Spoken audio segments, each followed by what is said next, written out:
Hello guys, আসসালামু আলাইকুম। এই দেখেন গাছি ভাই, এই যে গাছি ভাই রস নিয়ে আসছে। এখন রস জ্বালাবে, এই যে জ্বালাইতেছে, একটু পরেই গুড় হয়ে যাবে। আপনারা দেখতে থাকেন।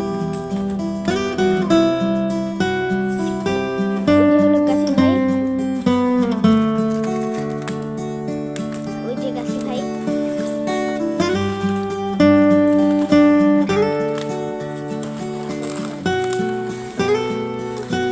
এই যে রস, রসের থেকে গুড় হচ্ছে।